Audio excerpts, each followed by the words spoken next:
Welcome, welcome. Well, good morning, everyone. Good morning. I hope you all had a wonderful Valentine's Day yesterday and that you experienced love in your life. And my lovely wife and I had a wonderful weekend, actually. Friday night we went out to dinner, and we had a nice day yesterday morning, had a nice class, and really, and then had a wonderful walk yesterday afternoon, and saw a great movie. It's been a good weekend. We've had a lot of fun. We've been working with a wonderful book called Ask Yourself This: Questions to Open the Heart, Expand the Mind, and Awaken the Soul. And when I planned this relationship, I actually, this lesson, this series, I looked to see when the part about relationships fell, and it fell the day after Valentine's, and I thought, well, that's pretty appropriate. I thought that was pretty good, so I think we scheduled this pretty nicely. So we've been talking about ways that we can ask ourselves questions to really help us to grow spiritually. And one of the most valuable things, I think, is to really ask those questions in life on a deep level, and not just take the superficial answers. It's easy to just kind of ask a question and go, oh yeah, well, I know that. Well, we don't. Sometimes we need to ask the question and really listen inside. And I think it's especially true when we think about our relationships. Oftentimes, we tend to get into grooves and patterns with relationship. Wouldn't you agree? We tend to kind of make assumptions. And so part of that is so that we can actually feel a little more comfortable within ourselves with our relationships. And but I think it's valuable for us to take some time to really explore our relationships in a way that helps us to expand and to strengthen those. And so this week's lesson is asking questions that help to strengthen our relationships.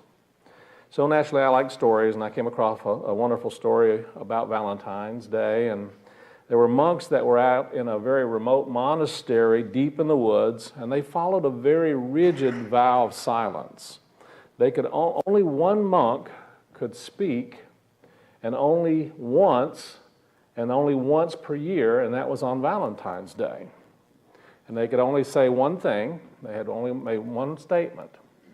And so one year, Father Thomas was able to speak, and he got up and he said, you know, I really love the mashed potatoes that we serve every year with our Valentine's roast. I just love those. So, sat down, 365 days of silence. So next year it was Brother Michael's term. And Brother Michael got up and said, I think the mashed potatoes are awful. They're lumpy. I just really, truly despise them. Sat down, 365 days of silence. And then it was Brother Paul's turn, the next Valentine's Day. And Brother Paul stood up and said, I'm just fed up with all this bickering.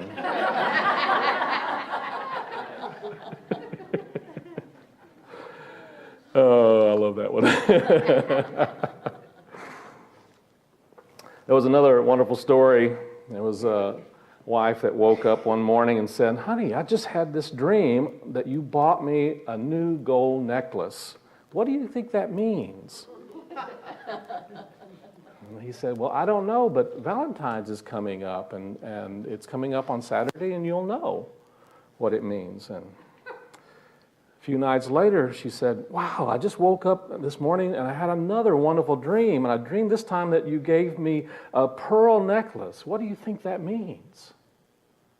And he said, well, just wait till Valentine's Day, and you'll know exactly what it means. And then the night before Valentine's Day, she woke up again and said, honey, this time I dreamed that you bought me a diamond necklace. What do you think that means? And he said, well, just be patient, honey. On Valentine's Day, you'll know what it means. And then on Valentine's Day, he came home and gave her a book on dream interpretation.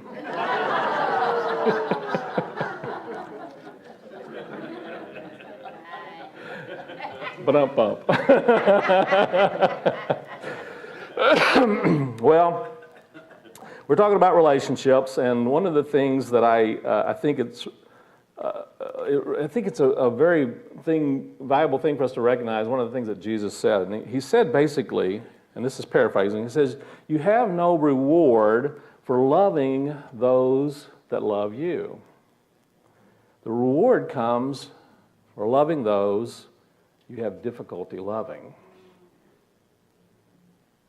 He says, I think the reason he said that's because we absolutely know that learning to love is learning to really experience more of our possibilities in life, a positive way of dealing with, someone said, called the sandpapers of our soul in life. It's that which really helps us to find ways of expanding our possibilities for loving.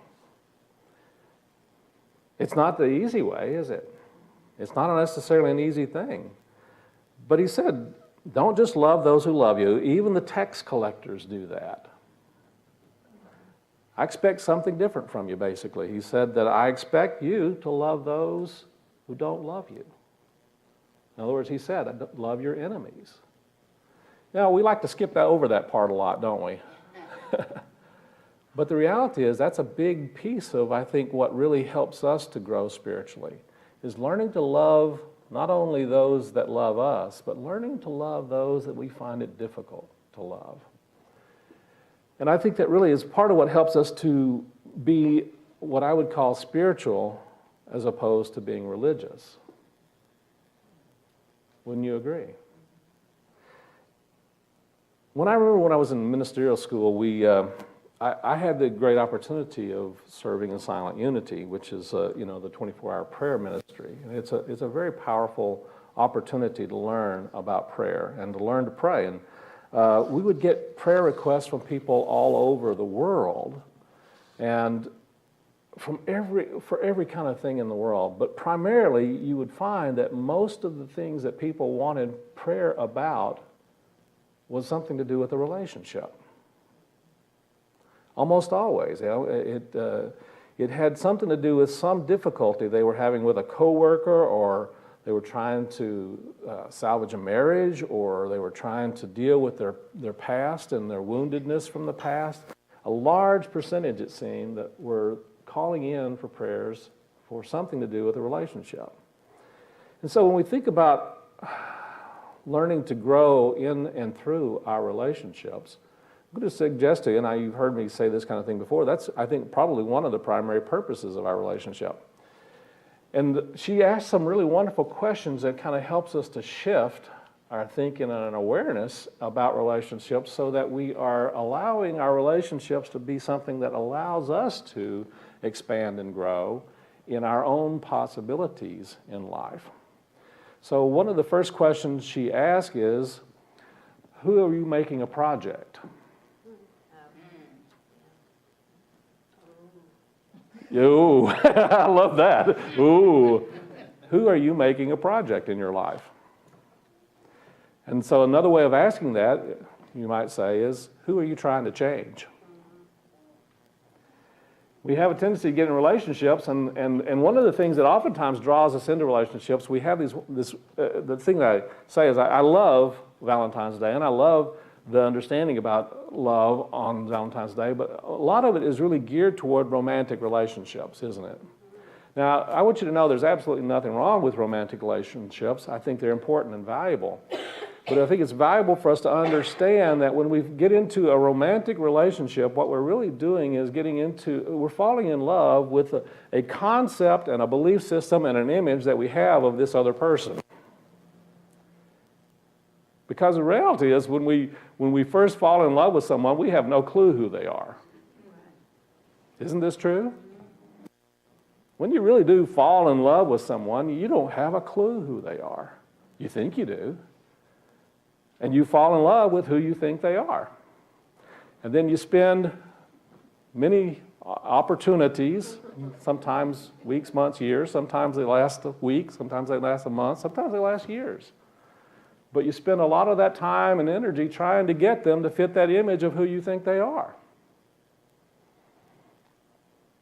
And it's not until we really begin to be open to the possibility of learning who they truly are and learning to accept people where they are and as they are, that you can really say that you love that person.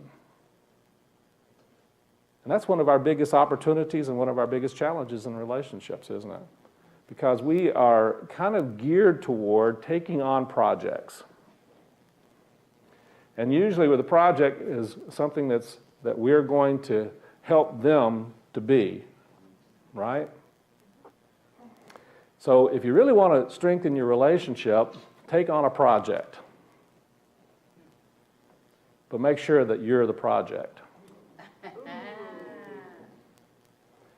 That in your relationship, that you are in that relationship not to try and get this other person to be a certain thing or a certain way, to be the way you think they're supposed to be. The moment that we're in that kind of relationship, we are basically sabotaging ourselves, because the reality is, has that ever worked for you? Has it really ever worked that you've been able to get someone to be who you wanted them to be? It's kind of frustrating at times, isn't it? Darn, they just won't be the way I think they ought to be. And that's a lot of what our time and energy is spent on, trying to get others to be the way we think we ought to be. And really what we want to learn to do is use the experiences that we have with another person to find out what it is in us that they are bringing forward from within us. Yesterday we had a wonderful class on the untethered soul. And part of the awareness and discussion about that is that what we really are experiencing in our connections with others, when we find ourselves disturbed in a particular situation or circumstance or relationship, rather than trying to ask the question, what is it, who or what is disturbing me, asking the question, what part of me is experiencing being disturbed about this? Or another way of saying it, what is it within me that's getting stirred up? And then begin to work on and heal whatever that is that's getting disturbed. And by shifting our energy about a particular person, characteristic, trait, or experience, by shifting our energy about that, it's amazing how oftentimes that no longer is either an issue or, in all honesty, you don't really notice that experience, that behavior, or it actually changes sometimes. But if you go into it with the idea that you're going to change that behavior, trust me, you're going to get to do that for a very long time. Try to change that behavior for a very long time, aren't you? Seems like that's what we ought to be doing, though, it doesn't at times. Get them to be different. So ask yourself the question, if you want us to really grow and strengthen your relationships, who have I made a project to change? And I think the second part of that is, am I willing to let myself be that project as opposed to having that energy of someone else? All right, so another question that she brings up I think is really beautiful and powerful for us is, this one is really, the book that we were working with yesterday, The Untethered Soul, really relates to this in many ways also. Because it really is talking about learning to observe the talker in our mind, the voice in our head. He calls it our inner roommate. It's a great way of putting it, actually. So the question that is put in this book and from Wendy is, how safe is it for people to walk through the corridors of my mind? Let me say it just this way. How safe is it for people to walk through the corridors of my mind? So when you think about that, would you want the people in your life to truly know all the things that you're saying, that inner voice is saying in life? Would you truly want people to hear your inner thoughts? And if you would say no and you'd like to go hide the moment they heard what was said, then it's valuable for you to be aware of that and pay attention. Is it safe for me to have people know what's really going on in my thinking? Was it safe for people to really have an awareness about what's going on in me? I'm a people watcher. I love watching people. And one of the things that I find really fascinating is my own dialogue when I'm watching people. If I can really pay attention and notice that's really very fun. It is comical at times when I can really step back and watch it and look at the little comments that come up, you know. And so, you know, I've learned over years not to be too critical of people. I'm not going to say that I'm not critical of people, but I've learned over the years that it really doesn't serve me to be critical of people, and yet at the same time, there's a critical voice inside of me. I admit it. There's something that goes on that kind of goes, you know. And what I find is it's getting a little more kind in some ways. Let's put it that way. And so my judgments are not, oh, look at that, you know. It's more like, no, that wouldn't be for me.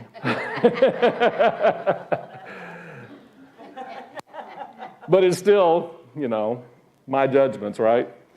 So we had an opportunity the other night after our dinner. We were having dinner downtown. We decided to do some walking. We walked down 6th Street. Anybody here walk down 6th Street lately? What an adventure that is. I just love it. I love it. I love the diversity of people in life, and I love the diversity of people we see, and, you know, with all kinds of decorations. And you know, I have to be honest, tattoos are not for me, but I'm learning to really appreciate the beauty of some of the art that you see, and it's just magnificent. And I remember when we first moved here to Austin. And for those of you who are listening on tape, 6th Street is very much kind of like Bourbon Street, if you've ever heard of or been to Bourbon Street. It's very similar to that, wouldn't you agree? Yes. And so it's an adventure and a place of lots of good music, fantastic music, and all kinds of people. And so you're walking down the street and you get to see and witness all kinds of interesting people and different ways that people express in life. And then as I'm doing that, then I get the opportunity to kind of look at my own inner dialogue about that. You know, am I really, would I really want everyone that was on that street to hear my thoughts? And some of them I wouldn't want them to hear, honestly. And I try to look at those and kind of go, okay, well, what is it about that?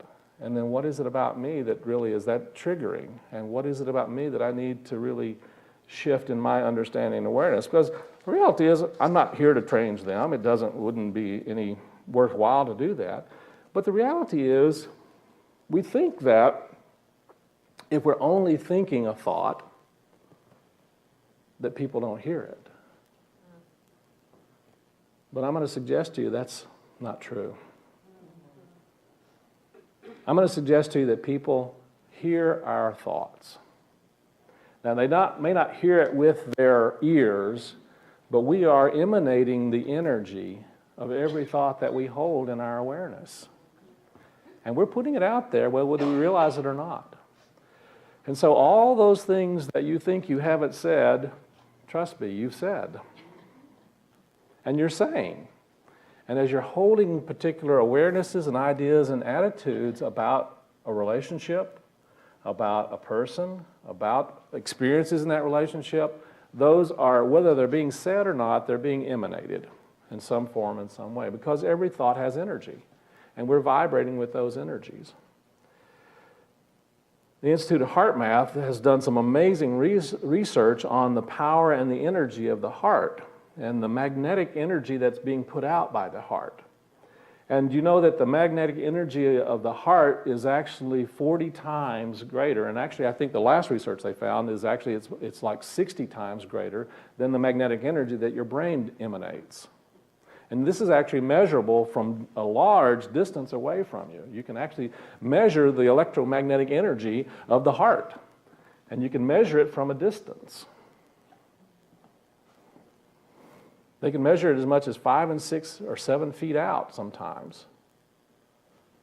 So you're emanating an energy all the time.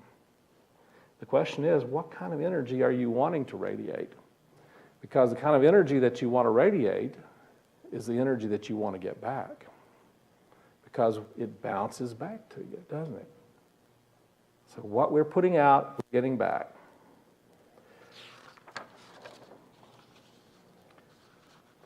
How safe is it for people to walk through the corridors of my mind? Good question to ask.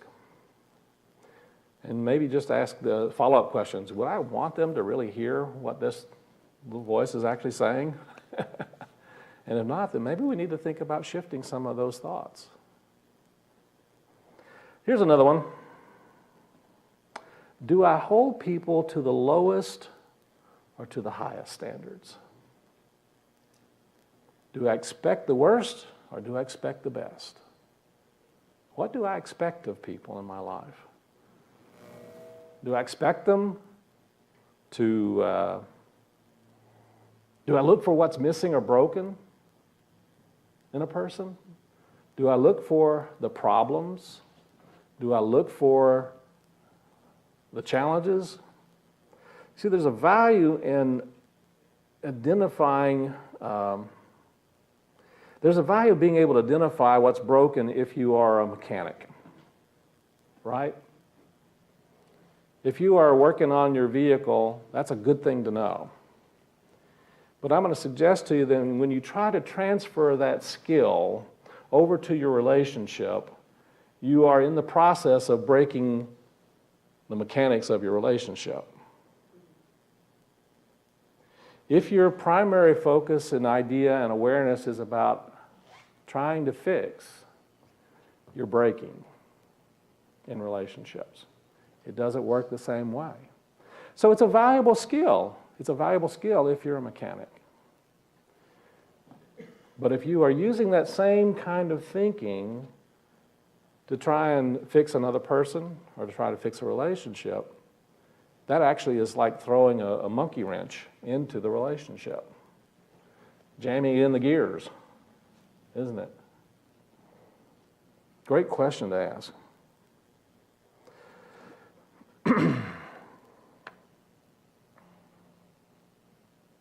Came across this cute story.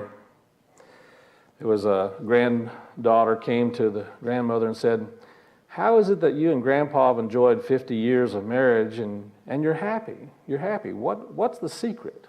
And the grandmother said, "Well, honey, on the day of our wedding, on that day, I made a decision that I was going to make a list of 10 of your grandfather's faults, and whenever I would get into a difficult situation, argument, or a challenge, I would say to myself, well, thank goodness that's already on the list."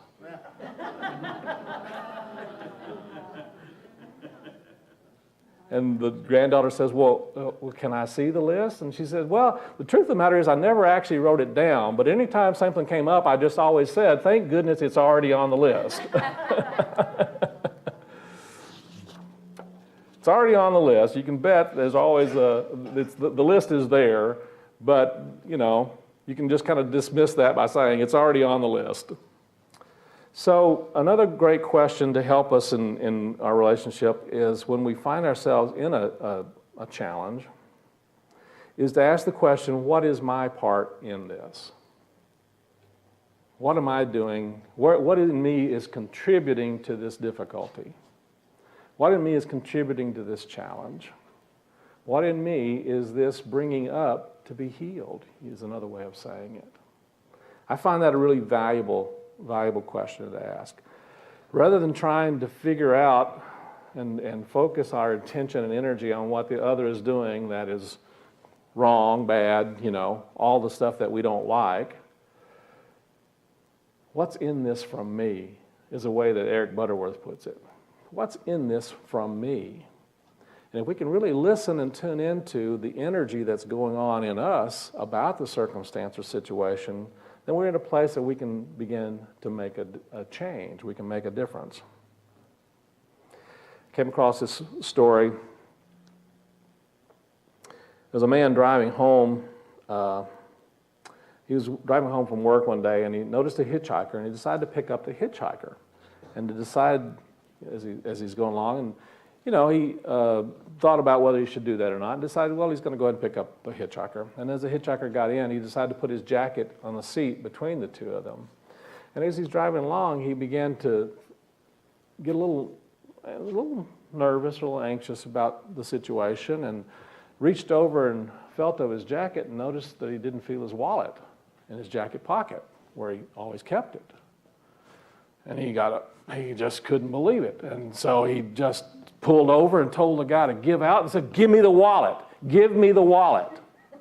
And the guy just was shocked, and he got out and he gave him a wallet. He drives off, and he goes home, and his wife says, "Huh, did you know you left your wallet on the dresser this morning?"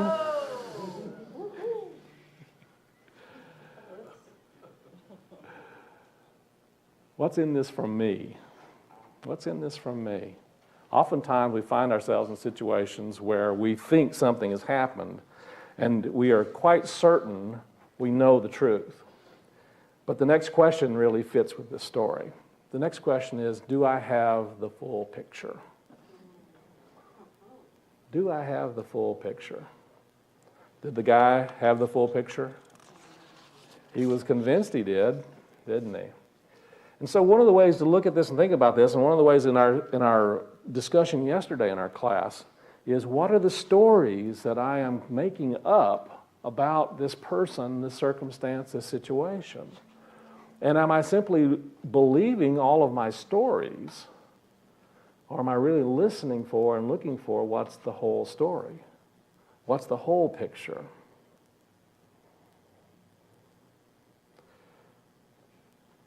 So another wonderful question to ask, and this is, I think, a very valuable one. In all relationships, whether it be with our significant other, whether it be with our bosses, whether it be with our coworkers, whether it be in this spiritual community, ask the question, how do I show up when I get a no? How many of you like to hear the word no?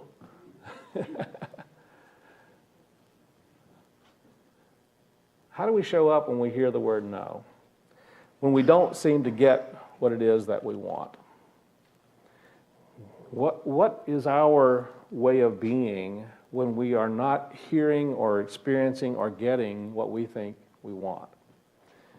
It's probably one of the most valuable ways of recognizing our spiritual maturity in life in many ways. If we're not getting what we want, oftentimes we have ways of reacting to that are not real positive. I know I have at different times in my life. And I will look back on some of those and don't really like the way that looked. Does that make sense? I love one of the things that Marshall Rosenberg says.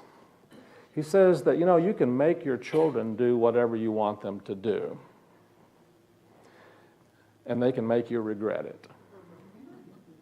I think that's true not only in terms of our children, but I think that's in terms of people in general. So really one of the things to ask yourself about this question is, the question how she puts is, how do I show up when I get a no, really is a viable way of looking at, am I really making a request in life, or am I making a demand? And there's a real clear difference between a request and a demand, isn't there? And you will know the difference by when you hear the word no. If you hear the word no, and you become really upset and angry and frustrated, and you try to continue to ask, quote, for what you want, you're not making a request. You're making an emotionally backed demand. Ken Keyes called this an addiction. An addiction really is an emotionally backed demand. It is a demand that something be a certain way, a person be a certain way, a circumstance be a certain way, and it has an emotional back to it. And so ask yourself the question, how do I show up when I get a no? Howard Martin, who is one of the directors of the HeartMath Institute, very wonderful, astute teacher, had a great opportunity to work with him and learn from him some years ago at the HeartMath Institute. That's the organization I was telling you about earlier that does the studies of the heart and the energies of the heart.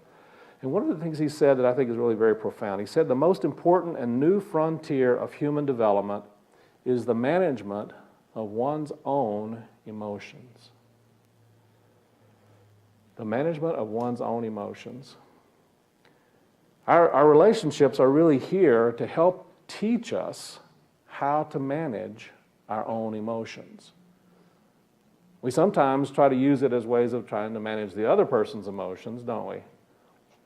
But the reality is, if we can use that as a way of learning not to stuff our emotions, not to deny our emotions, not certainly to then spill our emotions all over the place like we oftentimes do, but to really learn how to allow our emotions to be instruments of learning for us, to help us to see what's possible within us and help us to heal many of our past experiences, many of our limiting thoughts and belief systems.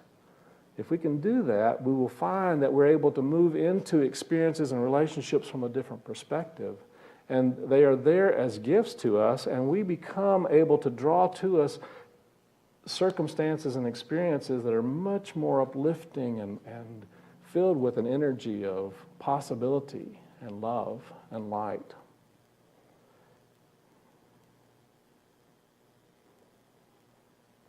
Mother Teresa, Lao Tzu, they were both right because they both talked about the importance of creating harmony and peace and peacefulness in one's home. So your work might be to take on a larger field of awareness about how you are emanating in the world. But it really does start kind of where we live, doesn't it? It starts where we live. So another great question that she throws out here, and we'll close with this one, is what yardstick am I applying in my relationships? In other words, how am I measuring my relationships? Think about this in terms of relationships and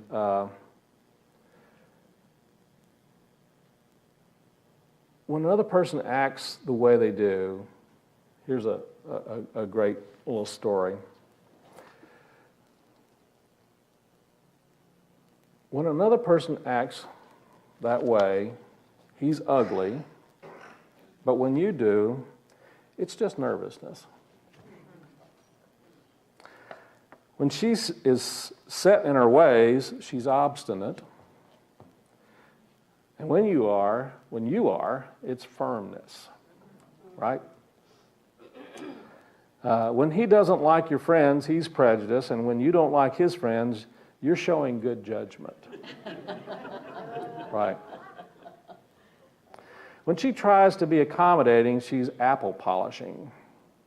But when you do, you're using tact, right? And when he takes time to do things, he's dead slow, but when you take time, you're deliberate, right? And when she picks flaws, she's cranky, and when you do, you're discriminating. I love these. We have a tendency to set standards, and we don't always set the same standard for ourselves as we do for others in our lives. Sometimes we set standards for ourselves that are much higher than we set for other people. Other times we set standards for other people that are much higher than we set for ourselves. Anytime we are doing this, we're setting a standard that is either higher or lower. When we're having expectations or we're having thoughts or beliefs about ourselves or another person that are either higher or lower, you can bet that we're coming from our ego consciousness. Because that's what the ego does.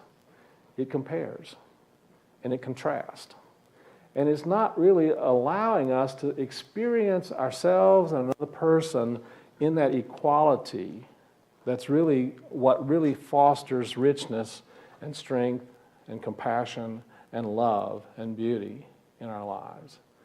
So some great questions to kind of pay attention to and notice what really works within us and how we can expand our understanding and awareness of our different relationships. How are we showing up when we say no, when we get a no? What are the yardsticks that we're applying to ourselves and to each other? What is it within me that's contributing to these challenges? Do I have a full understanding of what is going on? Do I have the whole picture? Do I hold people to higher standards or lower standards? And how safe are people in moving through the corridors of my mind? And who's my project? That last one, I think, is probably one of the most valuable ones. And so I invite you to have fun with that this week. Ask yourself some of these questions and listen to some of the answers, and just ask yourself, am I willing to really allow myself to be the project instead of the others in my life? Have a good time with that. All right, let's move into our meditation time.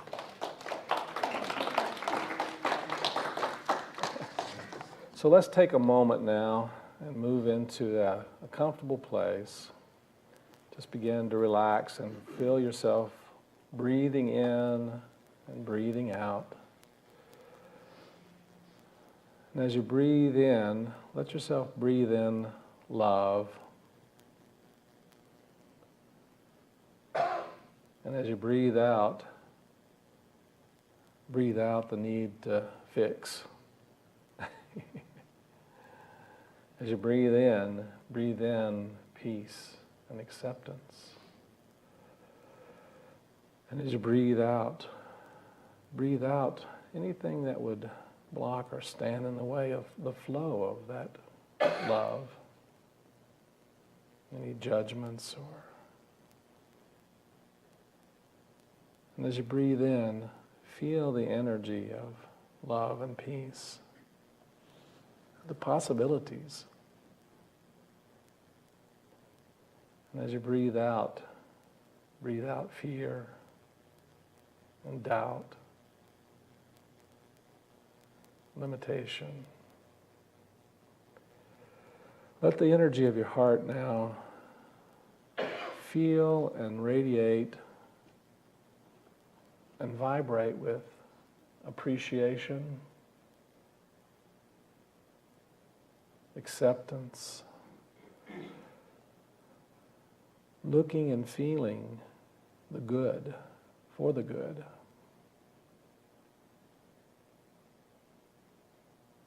And feel yourself being filled with that knowing that what we seek is what we find.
Take a nice deep breath now and give thanks for the gift of our relationships and all that they are giving and sharing with us to help us with our project, which is us.